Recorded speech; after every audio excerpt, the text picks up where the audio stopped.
Ayun. Good morning po sa ating lahat. Pwede mo bang batiin yung katabi mo ng magandang umaga? Ngitian mo naman para talagang buhay na buhay at hindi makakatulog. Ayan. Good morning po sa Victory. If you are first timer here, okay lang po kahit di nyo na itaas yung kamay nyo. We want to welcome you here. Welcome to Victory where we do two things, and that is to honor God and make disciples. By the way, my name is Mark. Your campus missionary in Every Nation Campus. So, ayan po, welcome po. At sana po, hindi po ito yung huling linggo na makikita po namin kayo. Kung may katabi kang bago ngayon, sabi mo agad na sa kanya, see you next week. Ayan. Pero wag muna kayo alis ha. So, ayan. I would like to appreciate or acknowledge our pastor for letting me to share the word today. Nasa ikalimang linggo na po tayo ng ating serye na pinamagatan po natin na What Shapes Us. At ano ba ang layunin ng seryeng ito? Makikita po natin sa henerasyon na meron ngayon, marami na pong sabi nga, there are multiple truths that are being presented to us. Kumbaga, pero makikita po natin bilang Kristiyano, bilang mananampalataya ng Panginoon, ang salita ng Panginoon po ang ating, sabi nga, ultimate and lasting foundation na nahuhulma ng ating buhay. Kaya naman ito po yung sabi nga, nagseset apart sa atin. Kumbaga tayo po ay pinili. Sabi mo doon sa katabi mo, pinili ka. Shara, no? Sana all pinipili daw. Sabi ng mga bata. Pero anyway, sabi nga, kung iaalaw po natin yung salita ng Panginoon, ang maghuhubog sa atin, then sabi nga po, makikita po natin yung buhay natin, yung conviction natin, yung reasoning natin is according to God's scripture. And it will compel us to do His mission and have this hope in our hearts. That's why I hope and I pray to next week, as we conclude this series, nagkaroon po tayo ng malalim na pagkakaunawa sa, sabi nga, yung statement of faith na meron po tayo. As a church, Victory or Every Nation, sabi nga po, meron po tayong 6, so 7, 13 na statement of faith. At ito po yung humuhubog sa atin. Siyempre, hindi po ito gawa-gawa ng Victory or Every Nation, but this is according to God's Word or the Scripture. That's why it will help us to be motivated and be empowered to live our lives set apart for God, that we will continue to honor Him and participate in His mission to proclaim the gospel and make disciples in every nation, in every campus. Again, nasa ikalimang yugto na po tayo ng serye natin at pag-uusapan po natin is second coming. Now, bago po yun, ang tanong ko po sa atin, sino dito naka-experience ka na merong bibisita sa bahay nyo pero hindi mo alam kung anong eksaktong oras sila dadating? Ako lang ba? Kahapon, dumating yung magulang ko sa amin, anong oras kayo dadating? Hindi namin alam, mga 5 or 6, kakain pa kami. So kami naman ni Tony, nag-estimate kami, anong oras kami uuwi. Pero since walang definite time kung saan dadating, ang nangyari, hinintay na lang namin sila doon sa Batis Aramin kasi nagkataon, nag-vacation din kami, naglaro din kami with other community, mga kaibigan namin. At ang nangyari, hinihintay na namin sila. Pero iba sa atin dito, di ba? Parang pag may bisita kang darating sa bahay, though hindi mo alam kung anong oras sila dadating, ano gagawin mo? Ihahanda mo yung bahay. Di ba? Ilalabas mo yung pinakamagandang plato. Sabi nga, yung bili pa ng Manila, IKEA pa. Diba? Magpapaluto ka ng lechon manok. Diba? Kasi alam mong may darating na bisita. Kahit hindi exact yung time, alam mong darating sila. Or merong reunion o may kasal kang pupuntahan. Diba? Hindi mo pa alam yung date nung kasal o nung reunion, may bago ka ng damit. Hindi mo pa alam yung kulay, nung motif, nung ikakasal. Naku, naghahanap na, ano bang motif ngayon? Ano ba yung usong motif ngayon? Parang kami, nagpe-prepare kami. Anyway, kasi may kakasal po yung kaibigan namin next year. Ayan. So kami, para naghahanda kami, ano bang kulay bro yung susuotin namin? Anong shade ba? Tama ba tong kulay na to? naghahanda kami. At the same time, excited kami. Or some of us here, di ba, yung iba po sa atin naranasan na mag-abroad. Ano ginagawa po natin bago tayo umalis? Hinahanda natin yung mga papers. Hindi mo pa alam kung kailan ka aalis. Pero alam mong handa yung gamit mo sa pag-alis mo. In the same way, when we talk about second coming, or the coming of Jesus Christ, my question is, how does knowing Jesus will return someday shape the way you live and prepare now? Paano tayo, ngayong alam nating ang Panginoon ay babalik balang araw, paano tayo hinuhubog yung buhay natin at paano tayo naghahanda? Now, when we talk about second coming, dalawa madalas yung respond natin. Una, natatakot ka.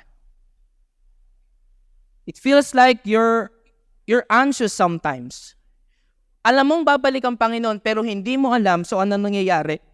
Naghahalo, excited ka, pero mas lamang yung kabado ka. Kasi bakit? Handa na ba talaga ako sa pagdating ng Panginoon? You feel unprepared. Sabi nga, so guilty ka, worried ka kasi ang dami ko pang hindi nagagawa. Hindi pa rin ako nagbabago. Ang dami pang inaayos sa akin ni God. Magagalitin pa rin ako. Hindi pa rin ako marunong maghugas ng pinggan. Hindi pa ako nasunod sa parents ko. Paano na? It make you feel unprepared. Or makes you feel surreal. Ibig sabihin, hindi mo mag-grasp yung idea ng pagbalik ng Panginoon. Kaya naman, dahil hindi mo maintindihan yung pagbalik niya, wala tayong pakialam. We don't have sabi nga, it's not urgent for us, or it doesn't feel real to us, sapagkat hindi natin mag-grasp yung katotohanan ng kanyang pagbalik. That's why, as a church, hindi po natin sinasantabi ang pagbabalik ng Panginoon. Yes, tayo pong lahat, some of us, may pangangailangan araw-araw. May dinudulog sa Panginoon. Pero ang kanyang pagbabalik ay isang bagay din na dapat nating mapag-aralan, mapagnilay-nilayan, nang sa gayon, alam natin ang gagawin. Alam natin kung paano tayo maghahanda. Alam natin kung paano tayo mamumuhay. What comes to our mind when we think about Jesus coming back someday? That's why I invite everyone to stand as we read the word for today. We'll be reading from Acts chapter 1, verse 6 to 11. It says here, Minsan nang nagtitipon sila, tinanong nila si Jesus, Panginoon, ito na po ba ang panahon na ibabalik niyo ang kaharian ng Israel? Sumagot si Jesus, hindi pinahihintulutan ng Ama na malaman niyo kung kailan mangyayari ang mga bagay na itinakda niya. Ngunit pagdating ng banal na Espiritu sa inyo, bibigyan niya kayo ng kapangyarihan at ipapahayag ninyo ang mga bagay tungkol sa akin. Mula rito sa Jerusalem hanggang sa buong Judea at Samaria at hanggang sa buong mundo. Pagkasabi niya nito, dinala siya paitaas. At habang nakatingin sila sa kanya na pumapaitaas, tinakpan siya ng ulap at agad na nawala sa kanilang paningin. Verse 10. Habang nakatitig sila sa langit, may dalawang lalaking nakaputi na biglang tumayo sa tabi nila at nagsabi, Kayong mga taga-Galilea, bakit nakatayo pa kayo rito at nakatingala sa langit? Si Jesus na inyong nakita na dinala paitaas ay babalik dito sa mundo. At kung paano siya pumaitaas, ganyan din ang kanyang pagbalik. Tayo po'y manalangin. Panginoon, maraming salamat sa iyong salita. Dalangin namin, Panginoon, na pag-uusapan namin ang iyong pagbabalik. God, we pray that we would understand that it is a promise from you, God. Help us, Lord, to be empowered by the Spirit, O Lord. Embrace the calling that you've given us and give us the hope and assurance, God, of your return so that we could live a life, Panginoon, according to yours. Lord, Holy Spirit, break our hearts, even mold it according to the scripture so that we could live our life according to your purpose. In Jesus' name we pray. Amen. Pwede na po tayo maupo. Yung pong binasa natin na scripture ay nanggaling sa Book of Acts. Now, pag tinignan po natin yung Book of Acts, ito po ay ikalawang sulat or volume 2 ng Gospel of Luke. Kaya nga po, if you are, lagi po namin kayo nakakasama, sinasabi ko po na, pag binasa po natin yung Gospel of Luke, tas dinerecho mo ng Acts, parang walang putol siya. Tuloy-tuloy yung kwento. At bakit nga ba siya isinulat ni Lucas? Si Lucas po ay isa siyang doktor. At isinulat niya ito kay Theophilus, itong binasa po natin. Kaya po ito isinulat sapagkat gusto po niya magbigay ng accurate account ng pagkabuhay at pagkabuhay ni Jesus sa Luke, and at the same time, the birth and the growth of church. Kumbaga, pag tinignan po natin yung Acts, dito po nagsimula kung paano lumaki ang simbahan ng Panginoon. Ito po yung connecting link from sa buhay ni Jesus, Gospel, Book of Acts, the birth of the church, and dito rin po yung connecting link papunta sa mga letters. Kung paano nagsimula naman mag-spread yung gospel through Paul. Kaya makikita po natin dito sa unang kabanata na binasa natin, yung muling pagkabuhay ni Jesus. Nagpakita po siya sa kanyang mga disipulo at ipinangako niya na siya, ang mga disciples po, mga tagasunod niya, bibigyan niya ng lakas o kapangyarihan sa pamamagitan ng banal na espiritu. Kumbaga, God, Jesus Christ, commissioned His disciples to preach the gospel. And at the same time, makita natin na, sa binasa natin na siya ay nag-ascend papuntang langit. Kaya, doon sa binasa po natin, makikita natin yung usapan na nangyayari sa mga disciples that time. Na tinatanong ng mga disciple, Lord, kailan mo dadalhin yung kingdom mo dito? Pero makikita natin na iba yung way ng pagsagot ni Jesus. It is not for you to know what the Father has set the time. But you will receive, sabi, when you receive the Holy Spirit, diba, He will give you the power, enables you to be a witness. Kumbaga, pinakitaan na at the same time, yung verse 11, makikita natin dun yung statement na kung paano siya umakyat sa langit, ganun din siya bababa. Now, it gives us a glimpse of His second coming. Kahit yung binasa kanina sa communion, napansin niyo po yung sa verse 26, gawin natin to hanggang sa kanyang muling pagbabalik. There are wrong connotations, but there are times in our life that we are so much focused of His second coming when it comes to Revelation. Pero makikita natin, even in the Old Testament, in the New Testament, the Gospel, Jesus is always affirming that He will come back. So ganun din po. Ang nangyayari nga lang sa atin ngayon, pag pinag-uusapan natin yung end times o yung second coming, madalas, ano ang dinadala nito sa atin? Sabi nga, una, takot. Sino dito, aminado ka, nung una mo narinig yung second coming, natakot ka? Ako po, personally, natakot po ako. Before po ako maging Kristiyano, sabi ko, talagang wala pa ako sa kalingkingan. Kung haharap ako sa Panginoon, baka failed. Iba sa atin anxious. O iba sa atin nakikipagdebate. Diba? May kausap kang Kristiyano, tapos bigla nyo napag-usapan, di naman kayo lasing. Madalas kasi, usapan ito sa mga, sa upuan, Usapang lasing yung end times, Pero madalas, di ba, napagdedebatehan. At marami ding tao ang nag-predict ng second coming. Diba, na one story na narinig ko from Pastor Luther Mancao. Sabi niya, meron daw siyang na-meet na mga Korean Christian, sabi daw, na ang pinipreach is ang pagbalik ng Panginoon.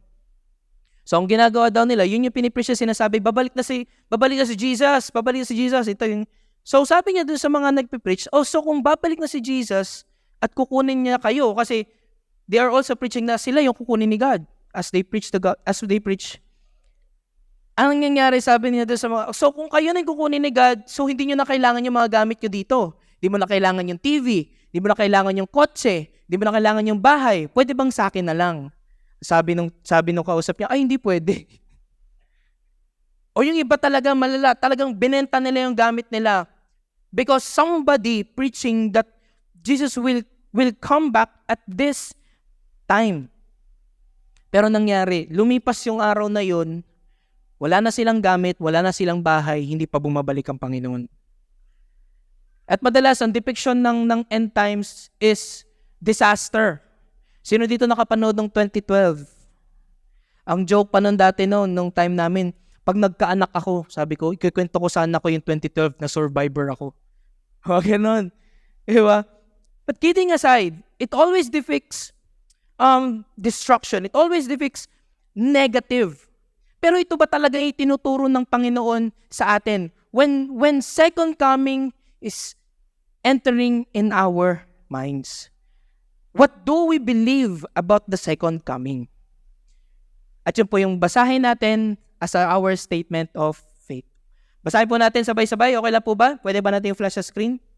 Yan, sabay-sabay po natin basahin. 1, 2, 3, go! We believe that Jesus, the King of Kings and the Lord of Lords, will return to earth bodily in power and glory and at a time fixed by the Father and unknown to the church, to raise the dead and judge the world. He will clothe the righteous with immortal, glorious bodies, rewarding them according to their deeds, but the unrighteous, Satan, and the forces of darkness, he will punish with eternal destruction. God will consummate redemption and renew creation, and His people from every nation will enjoy, worship, and reign with Him forever.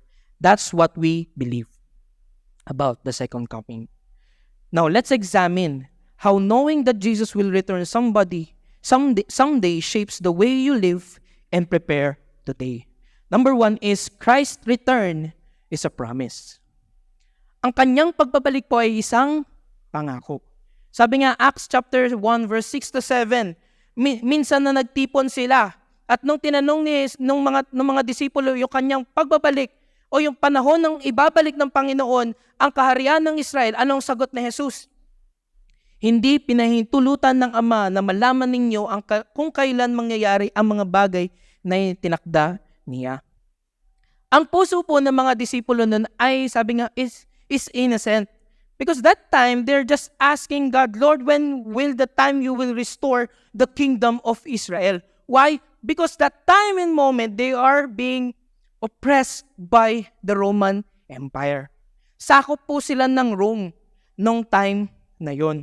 At ang inaasahan nila kay Jesus, kahit hindi, bago pa siya ipako sa krus, kung matatandaan po natin dun sa, nagpakain po siya ng 5,000, gusto na po siyang iluklok bilang hari ng Israel. Ngayon, ganun din po ang tinatanong ng mga disipulo ng time na yun. They want an earthly leader who will reign over Israel. But we could see here, Jesus has a different kingdom in His mind. Si Jesus po ay merong ibang kahariang nasa isip niya. At hindi ito lang maghari sa Israel, pero maghari sa buhay at puso ng bawat mananampalataya. The disciples did not realize that time na ang gusto ng Panginoon is more than just the Israel's independence. But He include everyone, every one of us to reign, for Him to reign in our hearts, to be His followers. Kaya, imbes na ikinurek niya yung mga disciples niya, sinabi ni Jesus na hindi para sa inyo na malaman ninyo ang itinakda ng aking Ama o oras na yon. Kasi alam ng Panginoon, binibigyan ng kasiguraduhan na ng Panginoong Jesus na alam ng kanyang Ama o alam ni Jesus ang kanyang pagbabalik. Same thing to us. Kahit hindi po natin alam kung kailan po siya babalik, even if we don't know when He will come back, the promise is sure and true that Jesus will come back or will return someday. Ang Panginoon po ay babalik balang araw. At ito po ay pangako sa atin. Pangako sa lahat ng nananampalataya at naniniwala sa ating Diyos na siya ay babalik. So ano naman ngayon? So what? What now if we will come back someday or He will return? Then this reminds us as believers, as followers of Christ, to be ready. To live our life with readiness and focusing to be faithful servant of God rather than predicting His return. Kaysa sa magkumpulan tayo dito at pag-usapan natin, ay alam mo ba, meron akong nabasang account, ganto-ganto. Ay alam mo ba, may napakinggan akong conspiracy, ganto-ganto ang pagbabalik. Imbes na yan ang pinag-uusapan natin, pag-uusapan natin paano ba tayo maghahanda sa Kanyang pagbabalik at paano tayo maglilingkod sa Kanya. Because we are called to engage in our faith to the community, to serve one another, and to spread the gospel without being distracted by that uncertainty when will Jesus will return. Instead ng ba-distract tayo at makonsume yung mind natin na kailan ba siya babalik, pagtuunan ng pansin, paano ba tayo maghahanda? Because being ready means developing a lifestyle that reflects His teaching and living in obedience daily. Ang pagiging handa po, sabi doon, dinidevelop natin yung buhay natin according sa tinuturo ng Biblia at kung paano tayo sumusunod sa Kanya araw-araw. Kaya ang tanong po sa atin ngayon, kapatid, tingin ka ulit sa katabi mo. Sabi mo sa Kanya, kamusta ka? Kamusta ka ngayon, kapatid, sa paglakad mo sa Panginoon? Does the gospel continually changing your life today? Or it hardens your heart? Kaya po, I was amazed as I studied this. Sabi ko, grabe yung mga last previous teaching na pinakinggan natin. Sabi ko, it always point to this event. Preparation. When we are being saved, we're being sanctified. Ibig sabihin nun, kapatid, may progress ba yung buhay natin sa pagiging Kristiyano? At ayoko rin naman po tayo i-condemn, but I want to encourage each and every one of us that whether how big or small the progress is, it's a good job. Sabi mo sa katabi mo, good job. Kasi kahit konti lang yan, halimbawa biglang bumait ng konti yung asawa mo, ay talagang praise God.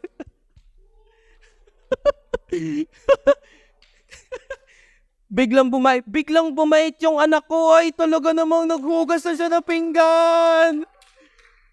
It's something to worship. Diba? Bakit? Our goal in Christianity, in our life, is not to be perfect. But why? What? To progress. The goal is progression, not perfection. That's why, kumbaga yung sanctification na nangyayari, it's our daily practice to the coming glorification. Sino dito nagsasayaw ka? Diba? Ayoko. Pero diba, kung di ka nagpa-practice ka ng sayaw, o yung kanina worship team, thank you worship team pala for that worship kanina. Pwede ba natin palapakan ng worship team? Ang worship team po hindi pumupunta tapos salang na lang. Bahala na. Ano na lang, may Holy Spirit naman. Hindi po. They practice. Itinatama yung maling key, yung maling note, yung maling palo. Itinatama. At ganun din, when we talk about sanctification, ganun din, tinatama po tayo ng salita ng Panginoon. It's a practice, life with God, so that when the time na yung dumating na yon, praktisado tayo, mamuhay, na may bagong katawan, na may bagong pag-iisip, may bagong puso. That's why we do not stop. We do not stop to being sanctified by God. Remember, church, the call to be ready is not just a burden, but it is an invitation to live in a way that honors God. Ang pagiging handa po, hindi ito magbibigay ng kabalisahan sa atin.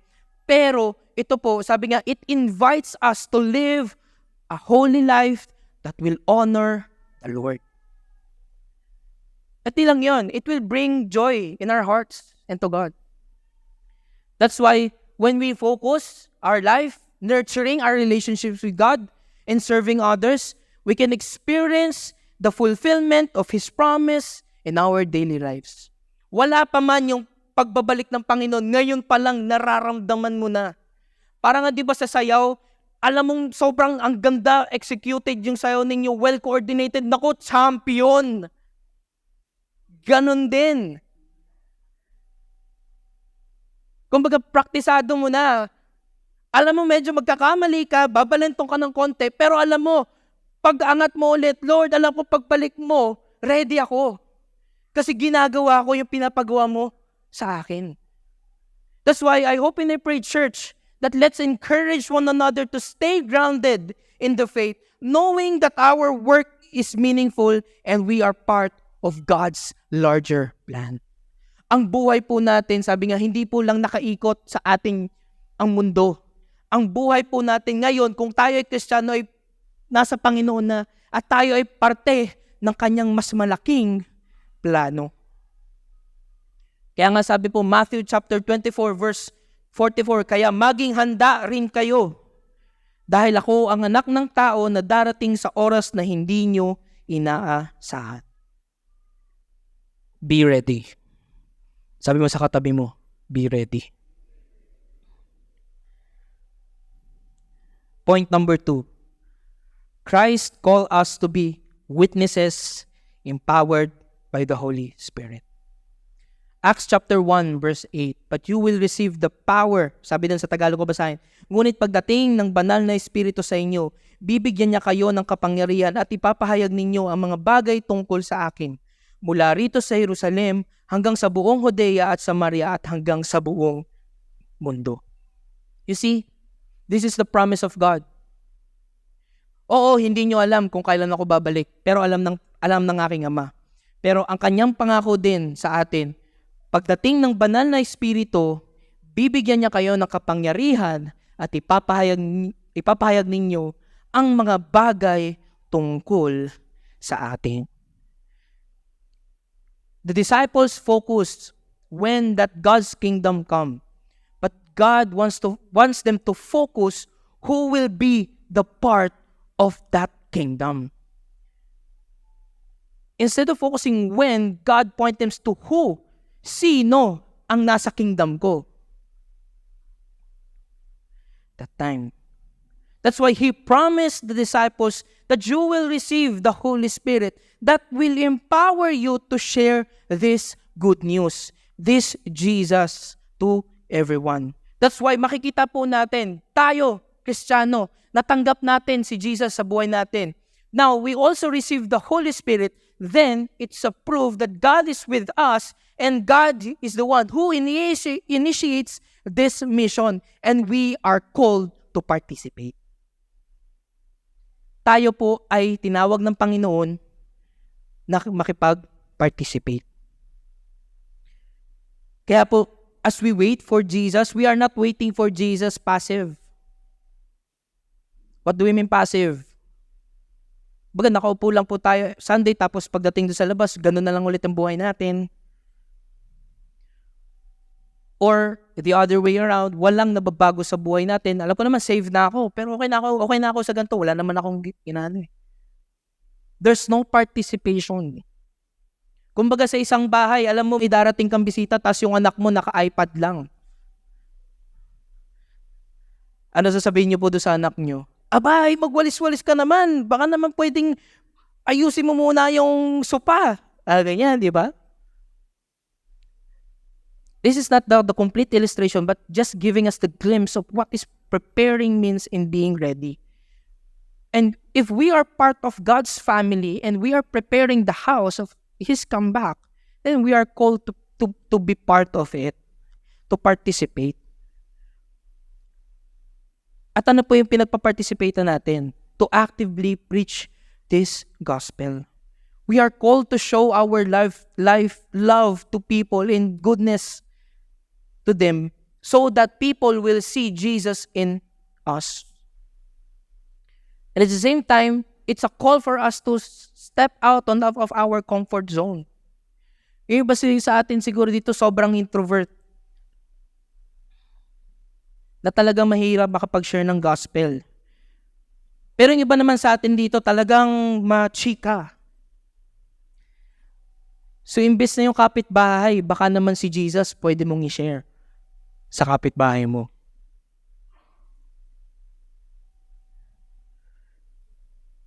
We should live our life that reflects Jesus, church.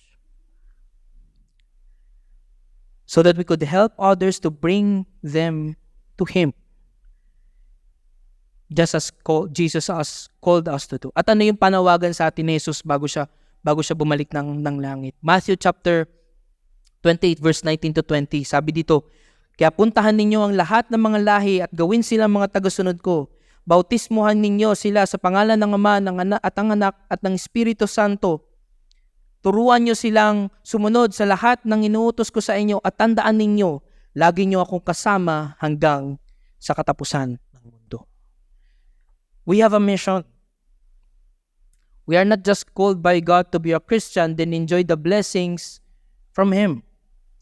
But we are called also to participate in His mission and be a blessing to many.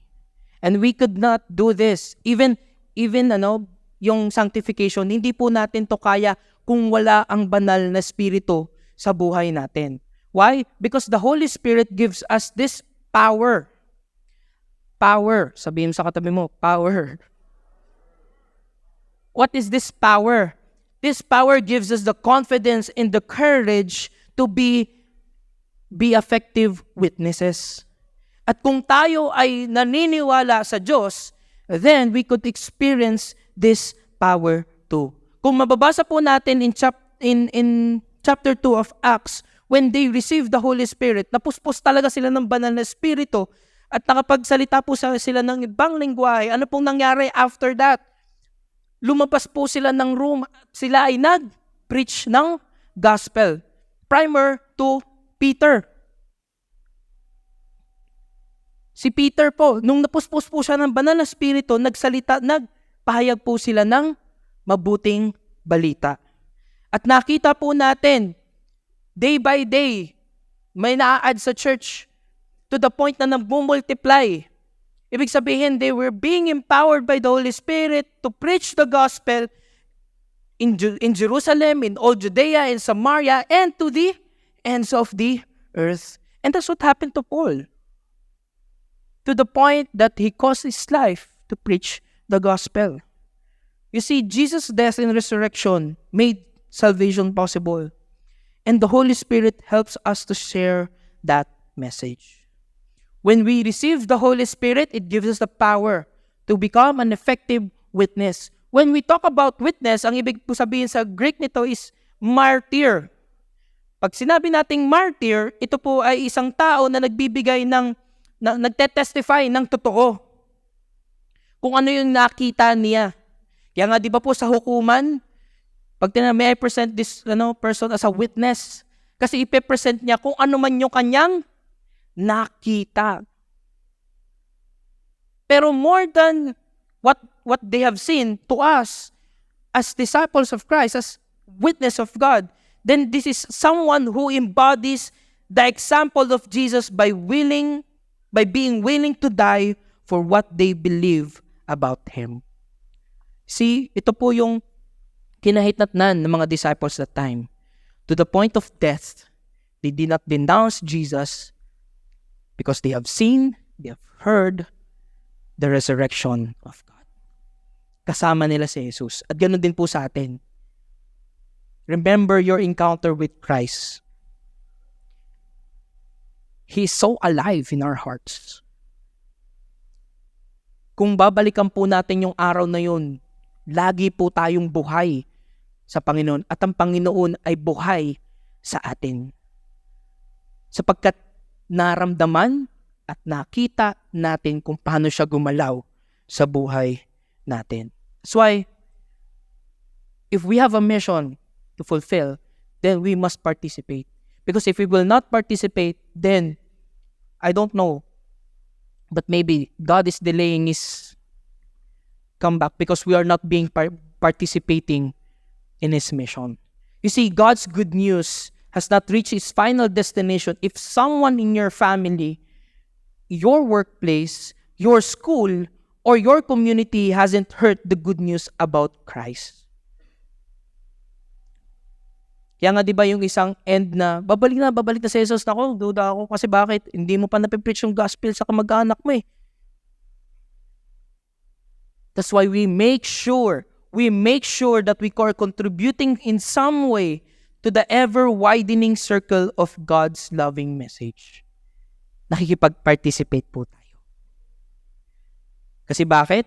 Sabi nga, 2 Corinthians chapter 5 verse 10, sapagkat haharap tayong lahat kay Kristo para hatulan, tatanggapin ng bawat isa ang nararapat na kabayaran sa kanyang mga ginawa, mabuti man o masama, nang nabubuhay pa siya sa mundong ito. Tandaan po natin, church, mga kapatid, sa pagbabalik po ng Panginoon, one day when He returns, we will be all accountable to God for the actions that we have made before Christ. Whether you're an unbeliever or unbeliever, hindi ka pa Kristiyano or Kristiyano ka man, lahat po tayo ay accountable kay God. Haharap po tayo sa Kanya at tatanungin ka niya, Vince, ano ginawa mo sa lupa? Ronchi, paano mo ginamit yung talents and gifts na ibinigay ko sa'yo?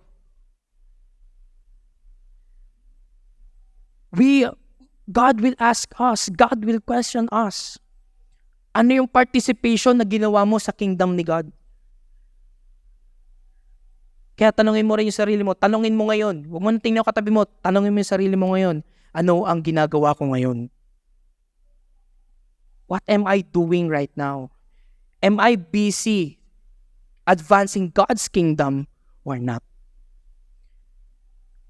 That's why it's instead of being caught up in when Jesus will return, we should focus on what we can do now. That is to share the gospel. Imbis na hintayin po natin, nakaupo lang po tayo sa bahay, pagtunan po natin ng pansin, ano ba yung pwede kong gawin ngayon? At yun pong isa doon, isipangalap ang kanyang mabuting balita. That's why let's pray for courage. Nahihirapan po tayo na i-preach yung gospel, opportunities to share our faith, or nahihirapan po tayo na i-share yung faith natin. Let's pray to the Holy Spirit. The Holy Spirit is with you, church.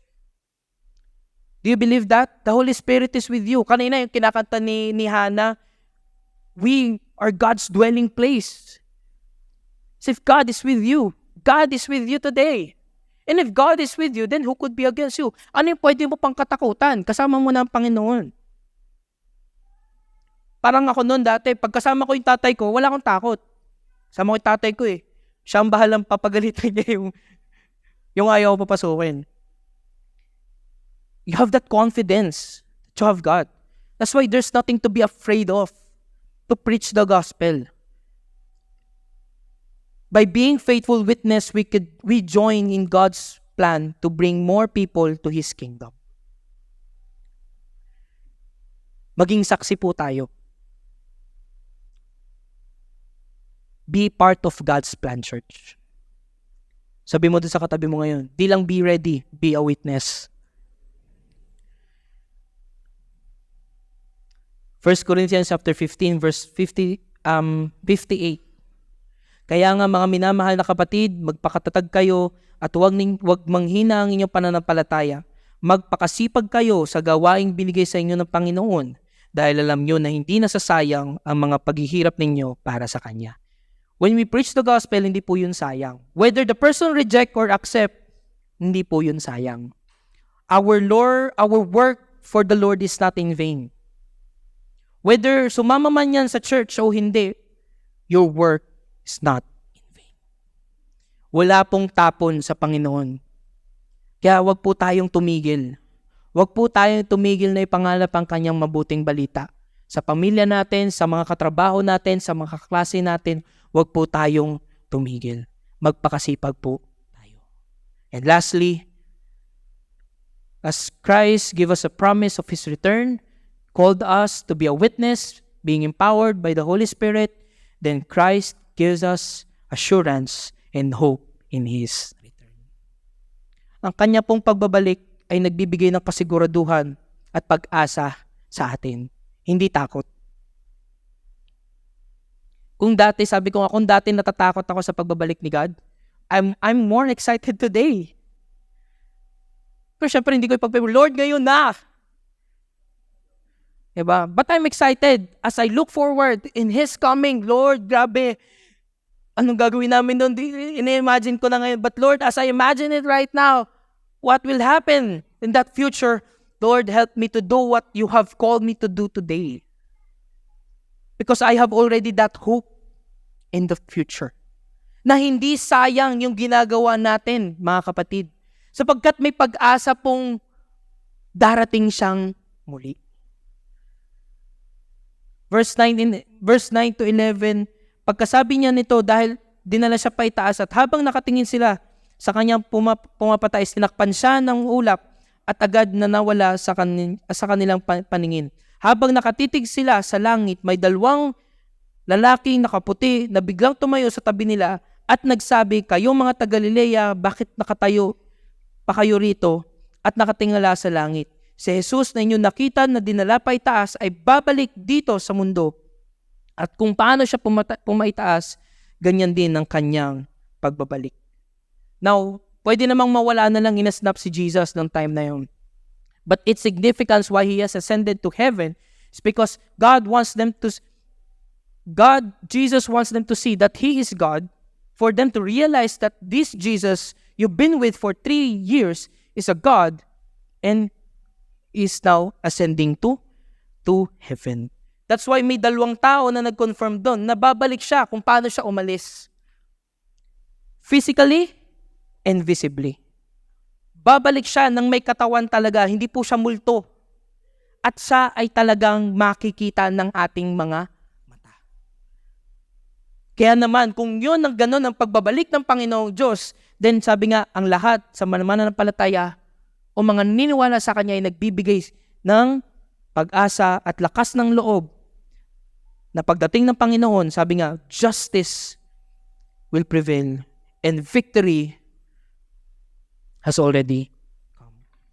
Yung pagbabalik po niya, sabi nga, mangyayari po yun sa hinaharap. Kaya nga ito yung magbibigay sa atin ng pag-asa sa lahat ng ginagawa po natin. At hindi po to random. History is not just a random stories, but it is moving toward goal. What is that goal? Jesus will return to rule the earth. Kaya instead na naghihintay po tayo, again, we should actively participating in God's plan, in God's mission. Because why?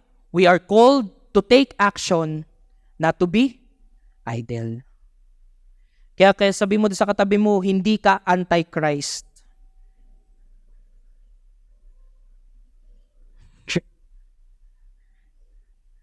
Hindi ka anti-Christ. Antay lang ng antay.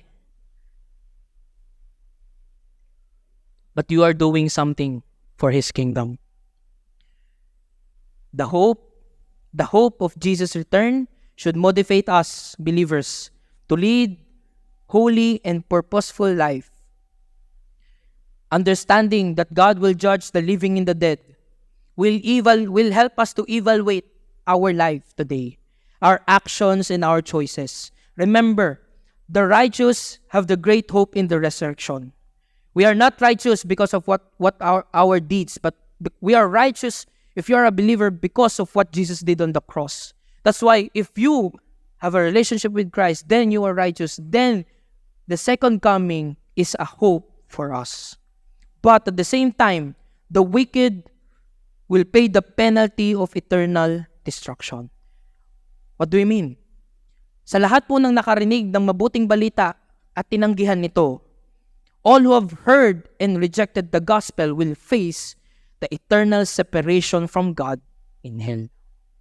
Lahat po na makakarinig at itinanggit at hindi tinanggap ang Panginoong Diyos, ang ending po nila, they will be eternally separated from God in hell.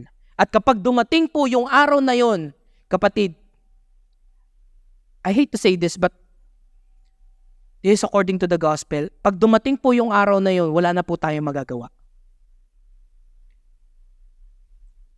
Kaya nga, di ba, sabi nga ni Paul, nalimutan ko lang kung anong verse yun. Di ba, sinabi niya sa mga Ephesians, ginawa ko yung parte ko na ibahagi ang mabuting balita sa inyo. Pero kung meron man sa inyong hindi tumanggap sa Panginoon, wala na akong pananagutan. Sapagkat ginawa ko ang utos ng Panginoon sa akin. That's why this message, church, again, this is not to condemn. Hindi po tayo para manghusga o hatulan yung mga taong hindi pa nakakatanggap sa Panginoon. But this message invites them to come to Christ. Come back. We repent. We ask for forgiveness and receive His eternal gift so that we could experience life in Him. Can I call? Taas ngayon kamay mga volunteers natin dito. If you are a volunteer here, pwede mo ba itaas ang kamay mo? Pwede mo natin silang palakpakan? Because they are participating in God's mission. If you are a leader here, also, thank you.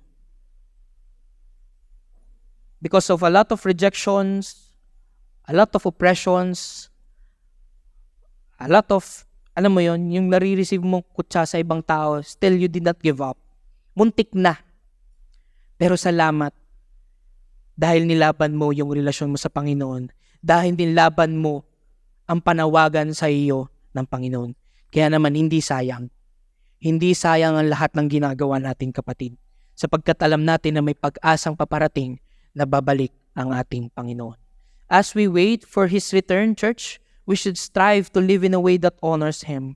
Share this message of hope with others and preparing our hearts for His coming.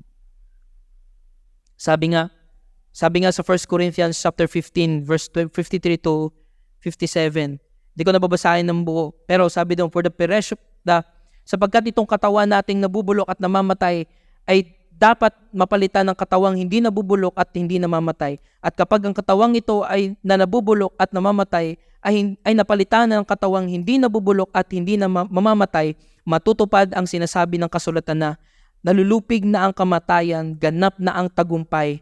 Nasaan o kamatayan ang iyong tagumpay? Nasaan ang iyong kapangyarihan?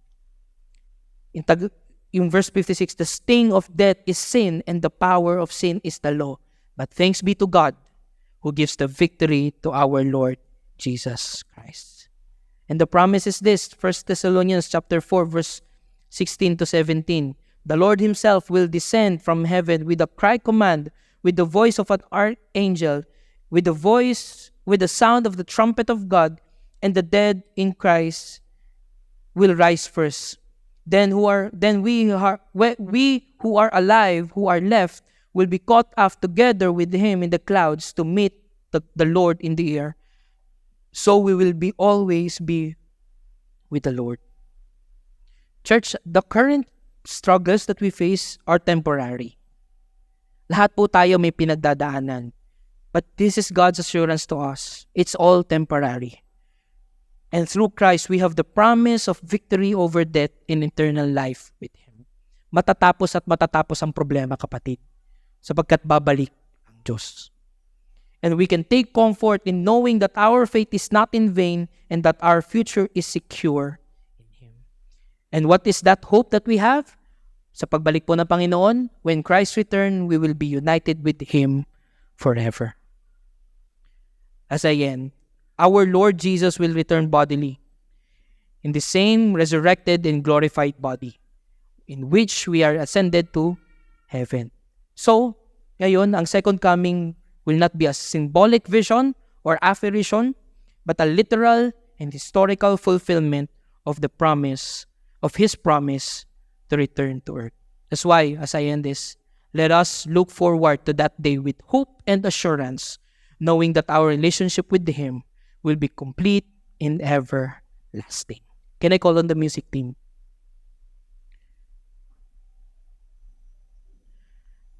As we navigate our life today, church, tandaan po natin, ang assurance po natin ng kanyang pagbabalik ay magbibigay sa atin ng kalakasan sa buhay. Tandaan mo, hindi ka nag-iisa. Sabi mo sa katabi mo, hindi ka nag-iisa. Why? Because first, the Holy Spirit is with you. Second, you have the church. While we wait, the Holy Spirit is with us. That's why we are called to share the stories of hope. And we are here to encourage one another. And I hope and I pray that we will have the boldness to live out our faith. The promise of Jesus' return is our source of strength. It will remind us to stand firm, knowing that our labor in the Lord is not in vain. That's why, hold on to this hope and let it inspire you to shine His light in the world that needs it. Let us pray. Father, we thank you, God, today. Thank you, God, for that hope. Thank you, God, for that hope that we have in you in Christ. Kahit sa gitna ng kaguluhan dito sa mundo, God, salamat dahil sa iyo kami ay may pag-asa. Salamat, Panginoon, sapagkat parte kami ng iyong plano ng kaligtasan at papanumbalik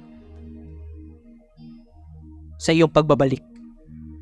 That's why, Lord, we are here also to say sorry.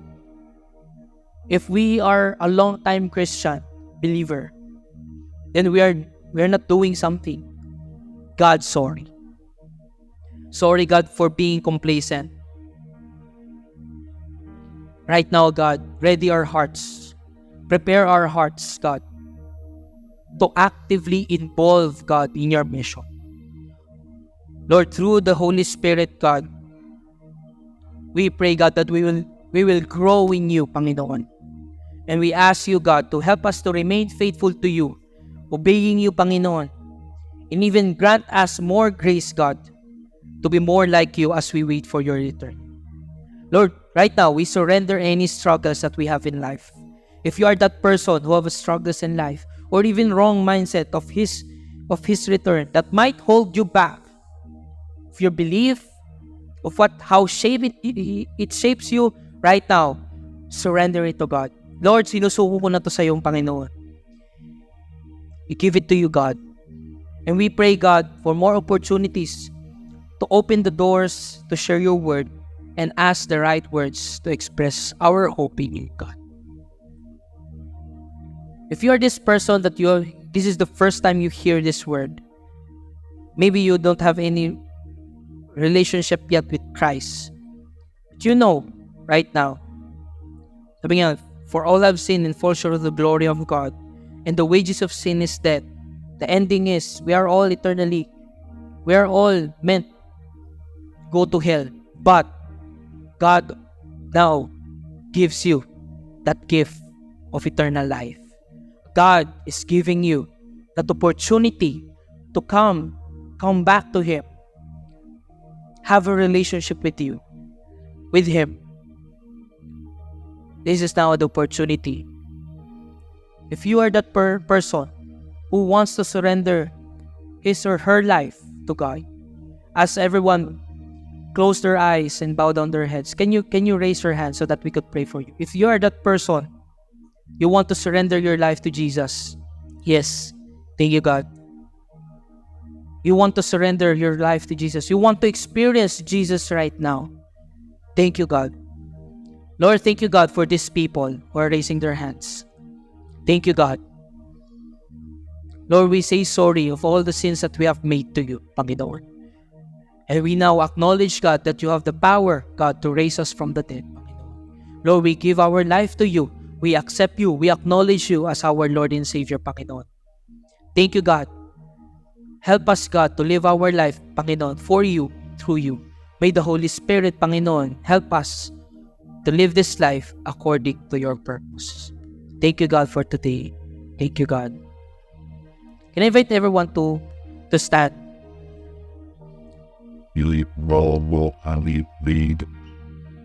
We're gonna worship God for that.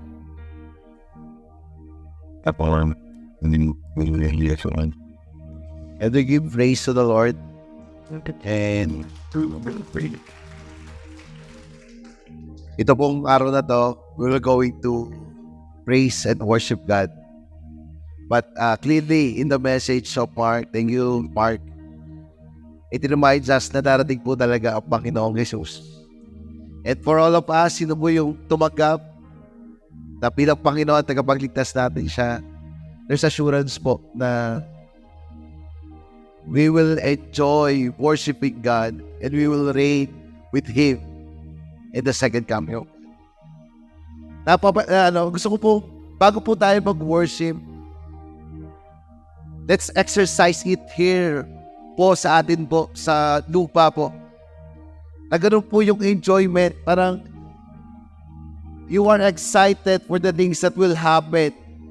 Na ano po yung meron sa langit na mangyayari. Sabi daw po doon, in the second coming of God, those, yung mga believer po, there's a reward. Ano po yung reward doon? New body na meron po tayo. Sino po dito nakakaramdam kayo ng mga rayuma? Lumalabo ang mata. In the second coming, wala na po yan. New body. Our body will resurrect in Him. And ano po yung gagawin natin doon? We will enjoy worshiping kasama po siya, Panginoon. And I believe also today, ito po yung gusto maramdaman ng ating Panginoong Diyos. Huwag po tayo magkameron ng takot. At magkameron po tayo ng kaligayahan, kagalakan every time we experience His presence. That's why He died on the cross. Jesus Christ died on the cross. So that tayo po, mga nandito po sa lupa, will enjoy worshiping Him. Yes. May opposition ba? Madali ba mag-worship, lalo na may mga pinagdadaanan? Hindi po ganun kadali. Pero ito pong second coming, pinapaalala niya that everything na nangyayari dito sa mundo, anak, hintay ka lang, darating yung time, you will enjoy having with me in heaven. Let us pray and let us worship the Lord. Mag-worship po tayo ngayon ng katulad na pong worship kung ano yung ginagawa po sa langit. Let us pray. Lord, thank you for the day. We pray for today, Lord, that there's a lot of opposition that we are facing here on earth. But thank you, God, you chose us. Pinili mo kami, Panginoon, upang maintindihan, maunawaan ang iyong mabuting balita. And today, Lord, we pray na itong pag-worship namin ay kakaibang worship. Worship, Panginoon, na iparamdam mo sa amin kung paano mag-worship kasama ka.